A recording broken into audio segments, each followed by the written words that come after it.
Okay, good morning, everyone.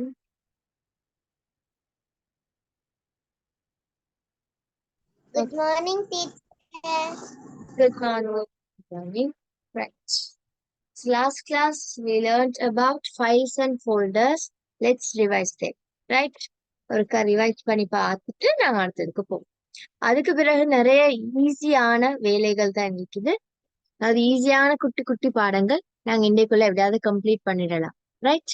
Okay. So நான் already சொன்ன மாதிரி இந்த மாசத்துக்குள்ள நாங்க இன்ஷால்லா இன்னும் இன்னொரு கிளாஸுக்கு தான் 4 கிளாஸஸ்ல எக்ஸாம் பேப்பரும் செஞ்சு பார்த்து முடிச்சாதான் நல்லது. ரைட்? ஓகே. போன டைம் ஒரு பேப்பர் தான் செய்ய கிடைச்சிச்சு. இந்த முறை நாங்க கொஞ்சம் 2-3 பேப்பர் செய்வோம். Okay, right. So we'll see what is files and folders. As you already know, operating system does many works. நிறைய வேலைகளை செய்யும். அதுல நாங்க முதலாவது படிச்சோம் வந்து operating system. Right? Operating system functions நாங்க ஆல்ரெடி படிச்சுட்டோம்.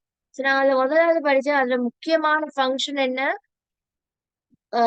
யூசருக்கு வந்து இன்டர்ஃபேஸ வழங்குறது அதுல முதலாவது ஃபங்க்ஷன். அடுத்தது வந்து சிபியுடைய கண்ட்ரோல். ரைட்? அதாவது ஆப்ரேட்டிங் சிஸ்டம் தான் கம்ப்யூட்டரையே கண்ட்ரோல் பண்ணும். ஸோ கண்ட்ரோல் பண்ற ஆப்ரேட்டிங் சிஸ்டம் வந்து சிபியு ஊடாக கம்ப்யூட்டரை கண்ட்ரோல் பண்ணும். ஸோ அதனால அதுக்கு என்ன தேவை? கம்ப்யூட்டரை கண்ட்ரோல் பண்றது சிபியுண்டா ஆப்ரேட்டிங் சிஸ்டமும் கண்ட்ரோல் பண்ணணும்டா இப்போ சிபியோட கண்ட்ரோல் அதுக்கு இருக்கணும். ஸோ ஆப்ரேட்டிங் சிஸ்டம் வந்து சிபியோட கண்ட்ரோல் பண்ணும். அடுத்தது பார்த்தோம் நாங்க வந்து மெயின் மெமரியுடைய கண்ட்ரோல், அது பிறகு ஸ்டோரேஜ் டிவைஸுடைய கண்ட்ரோல்னு படிக்கும் பொழுதுதான் நாங்க என்னென்ன படிச்சோம்? ஸ்டோரேஜ் டிவைஸுடைய டைப்ஸ், அதோட எக்ஸாம்பிள்ஸ், அதை பத்தியான விடயங்கள் படிச்சோம். அடுத்ததான் நாங்க இப்ப படிக்க போறதான் வந்து என்னதுன்னா files and folder management. Already படிச்சுட்டேன். அது பேலன்ஸ் பார்க்க போறோம். Right? Files and folder management தான் பார்க்க போறோம். ஆப்ரேட்டிங் சிஸ்டம் வந்து சிபியோட கண்ட்ரோல் பண்ணி, பிரைமரி மெமரியுடைய கண்ட்ரோல் மேனிப்புலேஷன் பண்ணி, ஸ்டோரேஜ் டிவைசஸை கண்ட்ரோல் பண்றது ஊடாக ஹார்ட்வேர் மேனேஜ்மெண்ட்டும் பண்ணும். ஹார்ட்வேர் மேனேஜ்மெண்ட், அப்புறம் பாஸ்வேர்ட்ஸ் எல்லாம் போட்டு என்ன செய்யும்? கம்ப்யூட்டர் சிஸ்டத்தை ப்ரொடெக்ட் பண்ணும். அதெல்லாம் செய்யும். அதுல இன்னொரு தொழிலாக தான் ஃபைல்ஸ் அண்ட் ஃபோல்டர் மேனேஜ்மெண்ட். இப்ப இந்த ஃபோல்டரா நீங்க பிரிச்சு வைக்கலாட்டி, இப்ப நீங்க சொல்லுங்களேன், ஸ்கூல் போறீங்க, அதுக்கப்புறம் ஒர்க் போறீங்க, அதே போல கிளாஸஸ் ஒர்க்ஸ் எல்லாம் இருக்குது. பிரைவேட் கிளாஸஸ், ஸ்கூல், அப்புறம் ஓகே ஒர்க் வேணாம், நீங்க சின்ன பிள்ளையா இருந்துக்கோங்களேன். School work and class work, ரெண்டு ஒர்க்கும். நீங்க ஒரு ஐசிடி சம்பந்தமான பாடம் படிக்கிற ஒரு ஸ்டூடெண்ட். ஸோ உங்களுக்கு எல்லா வேலையும் கம்ப்யூட்டர்லயே செய்யணும். ஸோ ஸ்கூல் கிளாஸ் ஒரு ஃபோல்டர் ஒன்று கன்செப்டே இல்லாட்டி ஒரு பெரிய இதுல வந்து என்னது எல்லாத்தையும் சேவ் பண்ணி வச்சிருவீங்க. அதாவது அந்த ஒரு பெரிய பாக்ஸ்ல எல்லா சாமானையும் குவிச்சு வைக்கிற மாதிரி ஆர்கனைஸ் பண்ணி வச்சாதான் தேவையானதை எடுக்கலாம். சோ அந்த மாதிரி தான் பொருட்கள் எல்லாத்தையும் ஒரு அடி குவிக்காம தனித்தனியா எடுத்து எடுத்து ஆர்கனைஸ் பண்ணி வச்சா எடுக்கிறதுக்கு ஈஸி மாதிரி தான் ஃபோல்டர்ஸும். ஃபைல்ஸ் எல்லாம் ஒரே இடத்துல போய் குமிக்காம ஃபோல்டரா பிரிச்சு பிரிச்சு வைக்கும் போது நீங்க ஈஸியா ஆக்சஸ் பண்ணலாம். அப்ப நீங்க வந்து ஸ்கூல் ஒர்க்ஸுக்கு ஸ்கூல் என்ற ஒரு ஃபோல்டரையும், கிளாஸ் ஒர்க்கு கிளாஸ் என்ற ஃபோல்டரையும் போட்டு வச்சுட்டீங்கன்னா ஸ்கூல் ஒர்க் எடுக்க அக்சஸ் பண்ணிட்டா ஸ்கூல்லயும் பிரிச்சு பிரிச்சு போடலாம். ஸ்கூல்ல இந்த ஒர்க் இந்த ஃபோல்டர்ல, அந்த ஒர்க் அந்த ஃபோல்டர்ல, உள்ளுக்கும் சப் ஃபோல்டர்ஸ் நீங்க வச்சு வச்சு அழகா ஒரு ஆர்கனைஸ்ட் மேனர்ல நீங்க என்ன செய்யலாம்? ஃபைல்ஸை சேவ் பண்ணிட்டு போகலாம். ஸோ அது இதால கிடைக்க போற நன்மை ஈஸி டு ஆக்சஸ். கம்ப்யூட்டருக்கு வேற ஒன்று நீங்க ஃபோல்டரை பிரிச்சு போட்டாதான் அதுக்கு ஒர்க் பண்ண இல்லை. நீங்க ஒரே ஃபோல்டர் எல்லாத்தையும் குமிச்சாலும் கம்ப்யூட்டர் ஒர்க் பண்ணும். உங்களுக்கு ஈஸியா இருக்கட்டுமேன்னு அது ஃபோல்டர்ஸ் எல்லாம் உங்களுக்கு கிரியேட் பண்ற ஒரு ஃபெசிலிட்டியை தந்திருக்குது. ரைட்? ஸோ நீங்க அப்போ உங்களுக்கு ஃபைல்னா என்ன? Anything which is saved in computer வந்து ஃபைல். ஃபோல்டர்னா என்ன? ஃபைல் சேவ் பண்ணி வைக்கப்படுற இடம் ஃபோல்டர். ரைட்? நான் ஃபோல்டருடைய சிம்பிள் லாஸ்ட் கிளாஸ் காட்டிட்டேன். ஃபோல்டருக்கு நாங்க இன்னொரு பேர் டிரெக்டரின்னு சொல்லுவோம். டிரெக்டரின்றாலும் ஃபோல்டர் தான். ரைட்? ஓகே. சோ அடுத்தது நாங்க பார்த்தோம் how to create a folder. ஒரு ஃபோல்டரை எப்படி கிரியேட் பண்ண நிறைய வழிகள் இருக்குது. ஹோம் டேப்ல நியூ ஃபோல்டர் கிளிக் பண்ணா ஃபோல்டர் கிரியேட் பண்ணி வரும். அதாவது ரைட் கிளிக் பண்ணி அந்த ஆப்ஷன்ஸ்ல நியூ ஃபோல்டர் நியூ அந்த ஆப்ஷன்ஸ் வரும் தானே, ரைட் கிளிக் பண்ணினோன்னு அதுல நியூவுக்கு போய் ஃபோல்டரை கிளிக் பண்ணணும். இல்லாட்டி ஷார்ட்கட் மெத்தட் இருக்குது, கீபோர்ட் ஷார்ட்கட் இருக்குது, கண்ட்ரோல் ஷிஃப்ட் பிளஸ் என். இல்லாட்டி நியூ ஃபோல்டர்னு குவிக் ஆக்சஸ் டூல் பார்ல நீங்க குவிக் ஆக்சஸ் டூல் பார்ல நியூ ஃபோல்டர்ன்றத பின் பண்ணி வச்சிருந்தீங்கன்னா அதை கிளிக் பண்ணதூடாக நீங்க ஈஸியா என்ன செய்யலாம், நியூ ஃபோல்டர் ஒன்றை கிரியேட் பண்ணலாம். இப்போ எக்ஸாமுக்கு கேட்டா இப்படி எழுதணும், இப்படி அரோ எல்லாம் போட்டு அழகா எழுதணும். அதாவது இதுல என்ன அரோ சொல்லப்படுதுண்டா, ஏன் அரோ போட்டுருமாடா, நீங்க ரைட் கிளிக் பண்றீங்க, ரைட் கிளிக் பண்றீங்க, இப்படி ஆப்ஷன்ஸ் வரும் தானே, நீ ஸ்பாக் விளங்குதா உங்களுக்கு? Block options, can you see them?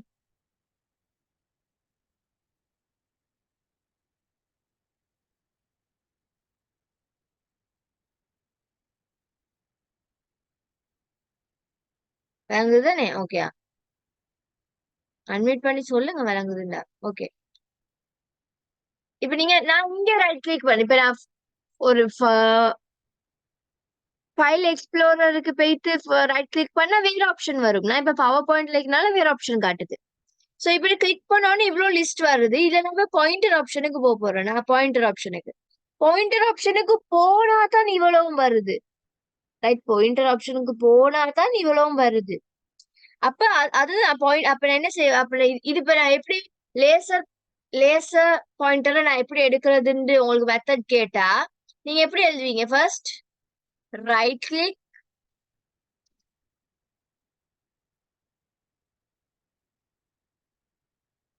Right click on the slide show mode. Slide show மோட்ல நீங்க என்ன செய்யணும், ரைட் கிளிக் பண்ணணும். ரைட் கிளிக் பண்ணினோன்னா உங்களுக்கு என்ன வரும், பாயிண்டர் ஆப்ஷன் வரும். ரைட் கிளிக் பண்ணின பிறகுதான் ஆப்ஷன் வரும். அப்ப நீங்க இங்க என்ன போடணும், இப்போ ஒரு அரோ போடணும். அதுக்கு பிறகு என்ன வந்துச்சு, பாயிண்டர் ஆப்ஷன் வந்துச்சு. பாயிண்டர் ஆப்ஷனை நீங்க போயிட்டு பிரஸ் பண்ண பிறகுதான் என்ன வந்துச்சு, லேசர் பாயிண்டர்ன்ற இது வரும். அப்ப அது கிளிக் பண்ணினா தான் வரும்னு சொல்றதை காட்டுறதுக்கு அந்த அரோ. இந்த அரோ யூஸ் பண்ணி நீங்க நிறைய மெத்தட்ஸ் எழுதலாம். மெத்தட் எழுதுறதே நாங்க அரோ யூஸ் பண்ணிக்கலாம். ரைட், இப்ப இதுக்கு போய் இதுக்கு போகணும், அப்போ உங்களுக்கு லேசர் பாயிண்டர் வரும். ரைட், இப்படி நாங்க எழுதுவோம். சோ அந்த மாதிரிதான் ரைட் கிளிக் பண்ணினோன்னு நியூ வரும், அதுக்கு பிறகு ஃபோல்டர், அதான் அங்க காட்டுறாங்க. இதெல்லாம் நீங்க மினிமம் குறைஞ்சபட்சம் 2வது பாடமாக்கி வைக்கணும். ஏன்னா இப்படி கிரியேட் பண்ணலாம், இதை தவிர இன்னொரு மெத்தட் சொல்லுங்கன்னு கேட்கலாம். அப்ப நீங்க மினிமம் 2 பாடமாக்கணும். 4 பாடம் வைனா பெஸ்ட். பாடமாக்க தேவையில்ல, நீங்க இது உங்களோட வீட்டுல கம்ப்யூட்டரோ ஒரு டிவைஸ் இருந்தா நீங்க அதை யூஸ் பண்ணி பார்க்கும்போது உங்களுக்கு ஆட்டோமேட்டிக்கா வந்துடும். ஒன்று நீங்க ப்ராக்டிஸ் பண்ணணும். ப்ராக்டிஸ் பண்றது நீங்க ஒருத்தர் செஞ்சு பார்த்தாலும் ஞாபகம் வந்துடும். இல்லாட்டி இருந்து கஷ்டப்பட்டு நீங்க பாடமாக்குவீங்கன்னா பாடமாக்குங்க. Right, okay. அடுத்து பார்க்க போறது என்ன, பார்ட்ஸ் ஆஃப் அ ஃபைல். ஒரு ஃபைலுக்கு 2 பார்ட்ஸ் இருக்குது, நாங்க ஆல்ரெடி படிச்சிட்டோம். ஒன்று ஃபைல் நேம், இன்னொன்று file extension. File name user வழங்குறது, ஃபைல் எக்ஸ்டென்ஷன் அந்த அப்ளிகேஷன் சாஃப்ட்வேர் வழங்குறது. ஃபைல் நேம் ஃபைலை ஐடென்டிஃபை பண்ணதுக்கு நாங்க யூஸ் பண்ணுவோம். ஃபைல் எக்ஸ்டென்ஷன் வந்து எந்த அப்ளிகேஷன் சாஃப்ட்வேர்ன்றதை இண்டிகேட் பண்றதுக்காக நாங்க யூஸ் பண்றதுல அது கம்ப்யூட்டர் யூஸ் பண்ணும். எந்த அப்ளிகேஷன் சாஃப்ட்வேர் ஐடென்டிஃபை பண்றதுக்காக கம்ப்யூட்டர் யூஸ் பண்றது ஃபைல் எக்ஸ்டென்ஷன். ரைட், இது நாங்க கிரேட் 4-5ல இருந்தே படிச்சுட்டு வர்றது. ரைட், 6ல நாங்க படிச்சோம். ஓகே, குயிக்கா இதை எழுதிக்கோங்க பாப்போம். நாங்க இப்ப எழுதியே போவோம். ஸோ ஃபைல்ஸ்ல 2 பார்ட் இருக்குது. ஓகே, எக்ஸாம்ல கேட்டா what are the 2 parts of a ஃபைல்னு கேட்டா ஃபைல் என்ன கேட்பாங்க, what are the 2 parts of a file,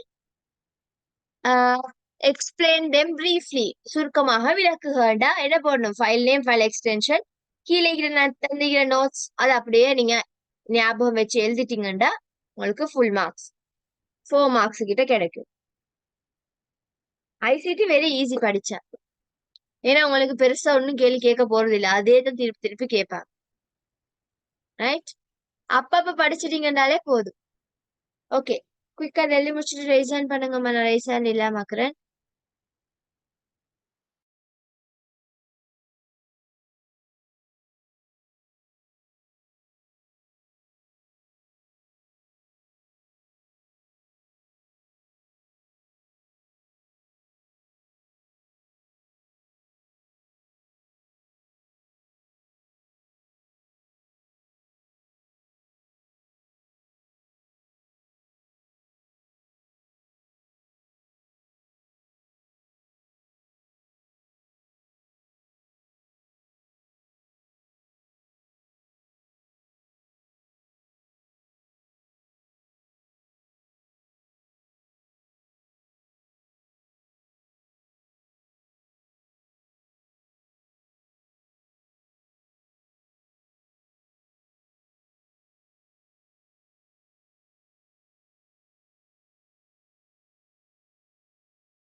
okay done. நாங்க இப்ப அடுத்ததுக்கு போவோம். மல்ஹா எழுதி முடிஞ்சா ரிசைன் பண்ணுங்க.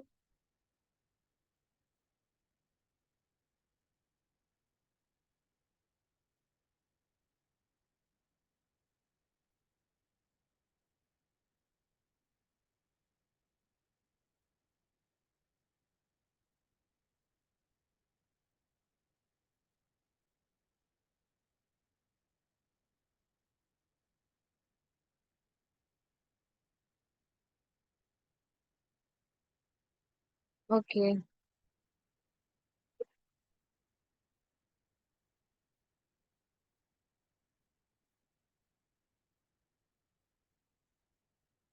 ரைட். சோ இப்ப நாங்க அடுத்ததா பார்க்க போறது வந்து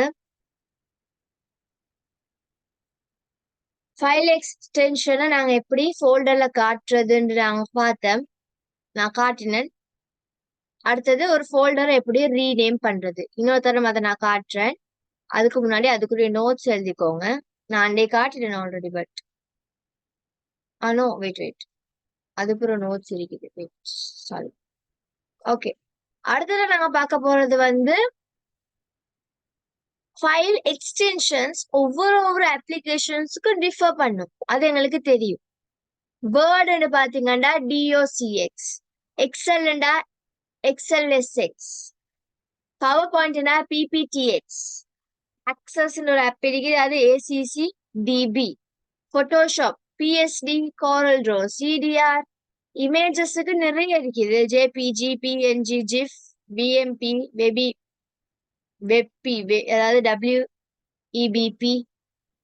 ஆடியோக்கும் அப்படிதான், MP3, WAV, WMA, video MP4, அந்த மாதிரி இருக்குது. ரைட். ஸ்டில் ஒவ்வொரு அப்ளிகேஷன்ஸுக்கும் ஒவ்வொரு ஃபைல் எக்ஸ்டென்ஷன் இருக்குது. பிகாஸ் நான் சொன்னேன் கம்ப்யூட்டருக்கு தெரியா இது எந்த ஆப்ல ஓபன் பண்ணணும்னு. அப்ப இந்த எல்லாத்துக்கும் ஒரே இது கொடுத்த அந்த ஃபைல் எக்ஸ்டென்ஷன் வேணும்னு சொல்லி போட்டோக்கும் டிஓசிஎக்ஸ், பிடிஎஃப் ஒன்றுக்கும் டிஓசிஎக்ஸ், எல்லாத்துக்கும் ஒரே மாதிரி கொடுத்து கொண்டு இருந்தா எப்படி கம்ப்யூட்டர் ஐடென்டிஃபை பண்ணும்? சோ இப்போ ஒவ்வொரு ஆப்புக்கும் தனித்தனியான எக்ஸ்டென்ஷன் இருக்கணும். அப்பதான் அதுக்கு என்ன செய்யலாம், ஈஸியா கண்டுபிடிக்கலாம். இந்த நோட்ஸ் நீங்க கட்டாயம் இந்த பாடமாக்கி வைக்கணும். ஃபைல் எக்ஸ்டென்ஷன் கட்டாயம் நீங்க பாடமாக்கி வைக்கணுமா? ரைட், இதை எழுதிக்கோங்க. இதோட 11வது ஒன்று சேர்த்துக்கோங்க, பிடிஎஃப் வியூவர். எந்த அப்ளிகேஷனா இருந்தாலும் பிடிஎஃப் வியூவர் ஒன்று இருந்தா பிடிஎஃப்.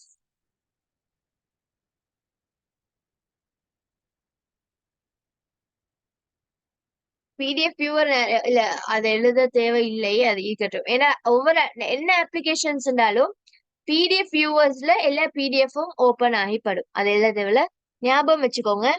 பிடிஎஃப் வியூவர்ஸ் நிறைய இருக்குது. மைக்ரோசாஃப்ட் எட்ஜும் இருக்குது, குரோம்லயும் நீங்க பிடிஎஃப் வியூ பண்ணலாம். ஆல் பிடிஎஃப் வியூவர்ஸுக்கும் நாங்க பிடிஎஃப் எக்ஸ்டென்ஷன் யூஸ் பண்ண. இப்ப நீங்க இப்போ ஒரே வீட்ல நிறைய ஆப் இருந்தா கம்ப்யூட்டர் கேட்கும். நான் அண்டே காட்டுற மாதிரி எந்த ஆப்ல ஓபன் பண்ணேன்னு கம்ப்யூட்டர் கேட்கும். நீங்க அதுக்கப்புறம் இதைத்தான் டெய்லி ஓபன் பண்ணுங்கன்னு செட் பண்ணி விட்டீங்கன்னா அதுக்கப்புறம் அது என்ன செய்ய தொடர்ந்து ஓபன் பண்ணிக்கிட்டு இருக்கும். Right, okay. இதை குயிக்கா எழுதி முடிங்கம்மா. ஃபர்ஸ்ட் எழுதி முடிச்சுட்டு ரிசைன் பண்ணுங்க.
Okay right.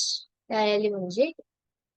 இப்ப நான் கொஞ்சம் ப்ராக்டிகல்ஸ் பார்ப்பேன். ரைட், ஃபைல்ஸ் அண்ட் ஃபோல்டருக்கு தேவையான எல்லா ப்ராக்டிக்கலையும் இப்போ நாங்கள் பார்த்து முடிச்சிடுவோம். ஓகே, திருப்பி திருப்பி பார்க்க டைம் இல்லை, இப்போ ஒரு அடி பார்த்து முடிப்போம். 1 செகண்ட்.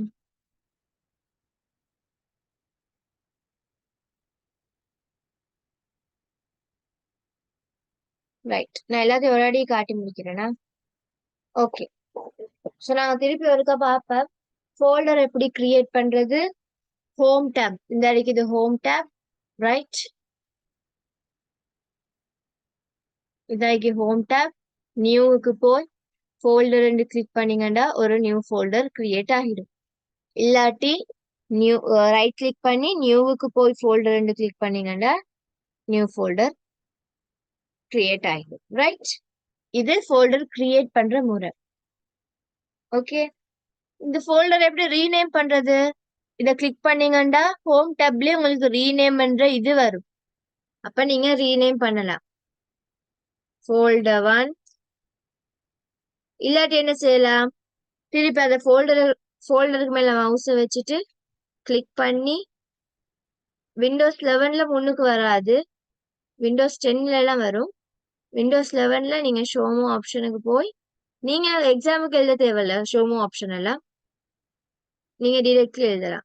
ரீநேம் விண்டோஸ்ல 10ல எல்லாம் கிளிக் பண்ணோன்னு இதுதான் வரும். ஸோ உங்களுக்கு ஈஸியா கிளிக் பண்ணலாம். அப்ப ரீநேம் பண்ணினீங்கன்னா ரீநேம் பண்ணலாம். ஃபோல்டர் 2 இப்படிதான் ரீநேம் பண்றது. அடுத்ததா வந்து நாங்க பார்த்தா இப்ப இந்த ஃபைல்ல வந்து எக்ஸ்டென்ஷன் விளங்குது இல்ல தானே? ஃபைல் எக்ஸ்டென்ஷனை பார்க்கணும்னா என்ன செய்யணும்? ஹோம் டேப்ல வியூவுக்கு போய் ஷோக்கு போய் என்ன ஷோ ஃபைல் நேம் எக்ஸ்டென்ஷனை ஷோ பண்ணுங்கண்டா ஃபைல் நேம் எக்ஸ்டென்ஷன் உங்களுக்கு ஃபைல் எக்ஸ்டென்ஷன் உங்களால பார்க்கக்கூடியதா இருக்கும். இதெல்லாம் எக்ஸாம்ல கேட்பாங்க. How to view file extension கேட்டா போங்க home tab, view, show, file name extension. நான் இப்ப இது இல்லாமக்கிறேன், அதை எழுதணும். ரைட், அதை நோட்ஸ்ல தருவேன், நீங்க எழுதி கொள்ளலாம். Right, okay. இப்ப நாங்க அடுத்ததா பார்க்க போறது வந்து ஃபைல் அட்ரிபியூட்ஸ். ஃபைல் அட்ரிபியூட்ஸ்னா என்ன? ஒரு ஃபைலுக்கு நிறைய அட்ரிபியூட்ஸ் இருக்குது. அதாவது யாரு இந்த ஃபைல எப்ப இந்த ஃபைல் ஆக்சஸ் பண்ணப்பட்டுச்சு, இந்த ஃபைல் எப்ப உருவாக்கப்பட்டுச்சு, எப்ப மாடிஃபை பண்ண, எப்ப சேஞ்ச் மாற்றம் கிரியேட் பண்றது ஒரு டேட். அதுக்கப்புறம் நீங்க கிரியேட் பண்ண டாக்குமெண்ட்ல சேஞ்சஸ் பண்ணி கொண்டு இருப்பீங்க தானே? சேஞ்சஸ் பண்றது இன்னொரு டேட். அப்ப 2 டேட் இருக்கும். File date modified, date created. அப்புறம் ஆத்தர், அந்த மாதிரி நிறைய அட்ரிபியூட்ஸ் இருக்குது ஒரு ஃபைலுக்கு. அந்த ஃபைல் அட்ரிபியூட்ஸ் எப்படி பாக்குறதுண்டா, ஃபைல கிளிக் பண்ணணும். ஃபைல் ப்ராப்பர்ட்டிஸுக்கு போகணும். ப்ராப்பர்ட்டிஸ் போனீங்கன்னா உங்களுக்கு இந்த இருக்குது நிறைய அட்ரிபியூட்ஸ் வரும்.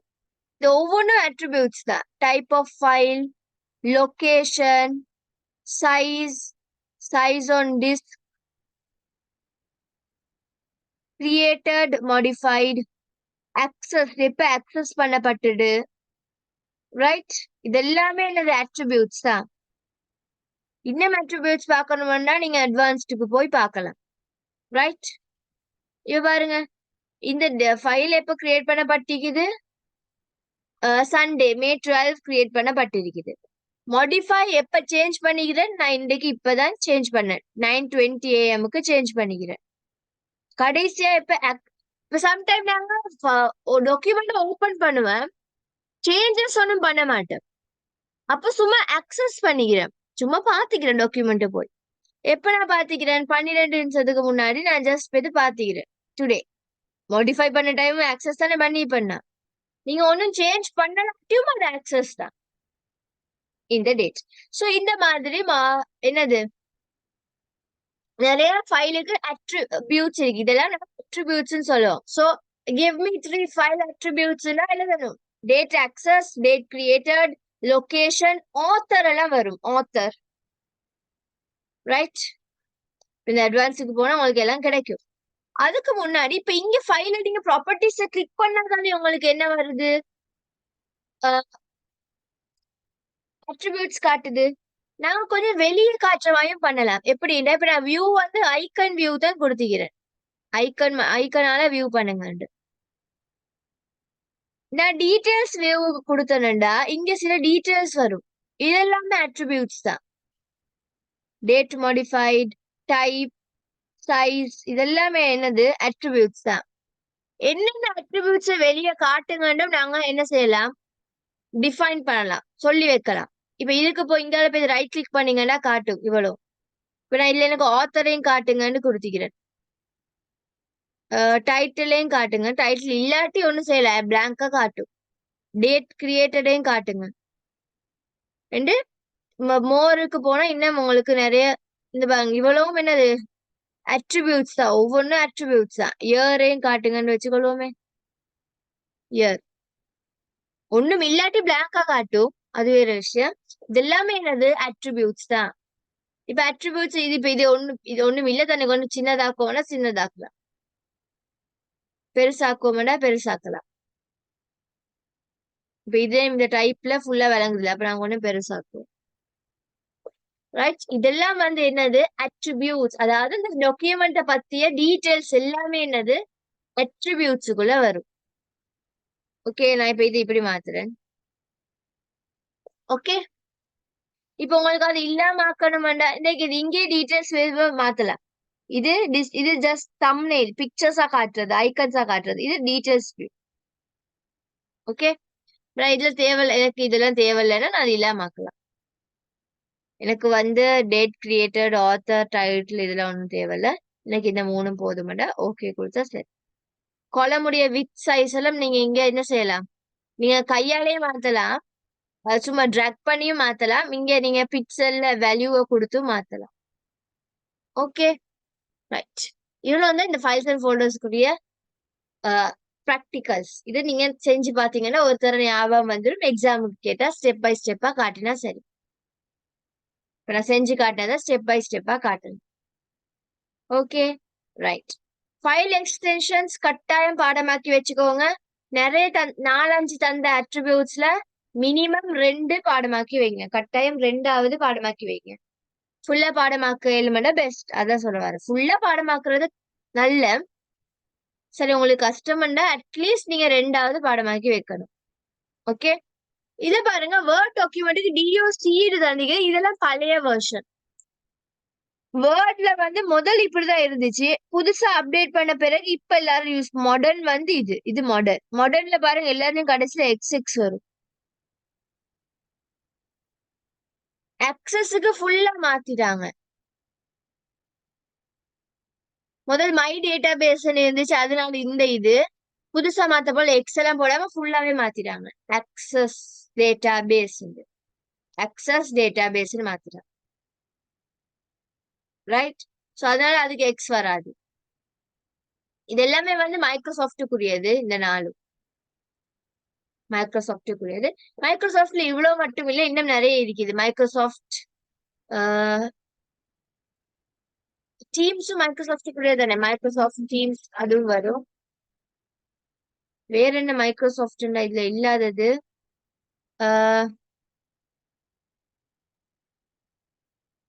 அக்சஸ், அப்புறம் இமெயில் வரும், இமெயில்.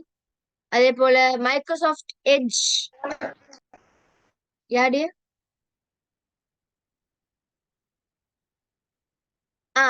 ஸ்கைப், அதுவும் இதுக்குள்ளதான் வரும். ஓகே, நிறைய இருக்கு, இன்னும் நிறைய இருக்குது, நான் மறந்துட்டேன். ஓகே, வெயிட் பண்ணுங்க, நான் கொஞ்சம் பார்த்து சொல்லுங்க. எக்ஸ்கியூஸ் மீ மிஸ், யா, நாங்க இப்ப இந்த அப்ளிகேஷன் டைப் பண்ணி கேட்டு வரக்குள்ள இப்ப இருக்கிற மாடர்னை தானே நாங்க எழுதணும். ஓ மாடர்ன் தான் எழுதணும், DOCX தான் எழுதணும். Right, okay teacher. Okay. One drive இருக்குது, one note. Yeah, one note, Microsoft one note இருக்குது. ஓகே, ஒன் டிரைவ் இருக்குது. அவுட்லுக் தான் நான் சொன்ன இமெயில், அவுட்லுக் இருக்குது. அந்த இது மைக்ரோசாஃப்ட் 365 என்ற ஃபுல் இதுல மைக்ரோசாஃப்ட்ல இருக்கிற எல்லாமே இதுல இருக்கும். ஆல் ஆப்ஸ், மைக்ரோசாஃப்டுக்குரிய ஆல் ஆப்ஸ் இங்க இருக்குது. இவ்வளவும் நாங்க மைக்ரோசாஃப்ட்ல செய்யலாம். மைக்ரோசாஃப்ட்ல இன்னும் நிறைய இருக்குது. இப்ப எட்ஜ் எல்லாம் இருக்குது. ஒர்க் செய்யறதுக்குரிய இப்ப டாக்குமெண்ட்ஸ் கிரியேட் பண்ணக்கூடிய, டாக்குமெண்ட்ஸை சேவ் பண்ணக்கூடிய, இது கிளவுட் ஸ்டோரேஜ். ஒன் டிரைவ்ன்றது ஒரு கிளவுட் ஸ்டோரேஜ். ஒரு அகடமிக் இல்லாட்டி ஒர்க் சம்பந்தமான ஆப்ஸ் தான் இந்த இவ்வளவு. இதை தவிர்த்து நான் சொன்ன மாதிரி மைக்ரோசாஃப்ட் எட்ஜ், வெப் ப்ரௌசர்ஸ் இருக்குது. ஸோ அந்த மாதிரி நிறைய இருக்குது. இது ஒர்க் இல்லாட்டி ஸ்கூல் சம்பந்தமான ஆப்ஸ். ஓகே, இப்ப நம்ம அடுத்ததுக்கு போவோம். File attributes. நான் சொன்ன மாதிரி ஃபைல்ஸ்ல நிறைய அட்ரிபியூட்ஸ் இருக்குது. File name, file type, file size, file extension, file location, created date, modified date, last access date, permissions, என்ன அப்ளிகேஷன் யூஸ் பண்ண இதை ரன் பண்றதுக்கு. இப்ப ஒரு எக்ஸ்டென்ஷனுக்கே நிறைய ஆப்ஸ் வச்சிருந்தீங்கடா. இப்ப பிடிஎஃப் ஒன்று ஓபன் பண்றதுக்கு உங்கள்ட்ட மைக்ரோசாஃப்ட் எட்ஜ் இருக்குது, ஃபாக்ஸிட் ரீடர் இருக்குது, அக்ரோபட் டிசி இருக்குது, கூகுள் குரோம் இருக்குது. நிறைய பிடிஎஃப் ஓபன் பண்றதுக்கு நிறைய வியூவர்ஸ், நிறைய ஆப்ஸ் வச்சிருந்தீங்கன்னா அதுலயும் என்ன ஆப்னா டிஃபால்ட்டா நீங்க கிளிக் பண்ணோன்னு ஓபன் பண்றதுக்கு எந்த ஆப்பை யூஸ் பண்ண, இந்த அப்ளிகேஷன் டு ரன், அதான் அப்ளிகேஷன் டு ரன். ரன் பண்ணதுக்கு இந்த அப்ளிகேஷனை யூஸ் பண்ண, இது எல்லாமே வந்து ஃபைல் அட்ரிபியூட்ஸ் தான். ஓகே, அதுக்கு பிறகு அந்த அட்ரிபியூட்ஸ் காட்டுற இடம் நான் இப்ப காட்டினேன். ப்ராப்பர்ட்டிஸ் போனா ப்ராப்பர்ட்டிஸ் லைன் இப்படிதான் இருக்கும். ஓகே, சோ நீங்க இது ரெண்டும் எழுதி கொள்ளணும். இப்ப நான் காட்டின அந்த பிக்சரை நீங்க பிரிண்ட் அவுட் பண்ணணும், இல்லாட்டி எழுதலாம். நான் எழுதுறதுக்கு இப்ப டைம் தர மாட்டேன். நான் வேணா குரூப்ல போடுறேன், நீங்க எழுதிக்கோங்க. பெட்டர் நீங்க என்ன செய்யறது, பிரிண்ட் அவுட் பண்றது. பிரிண்ட் அவுட் பண்ணி நீங்க ஒட்டி வச்சுக்கோங்க. எழுத விரும்புனா எழுதுங்க, பிரச்சனையே இல்லை. பட் நான் கிளாஸ்ல டைம் தர மாட்டேன், நீங்க எழுதி வைங்க.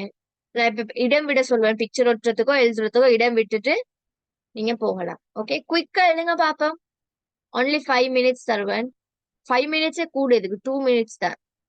குயிக்கா எழுதுங்க. எழுதி முடிச்சுட்டு ரிசைன் பண்ணுங்க. இன்னைக்கு நாங்க லெசனை முடிச்சோம்னா நெக்ஸ்ட் கிளாஸ் நாங்க பேப்பர் ஒன்று செய்யணும்.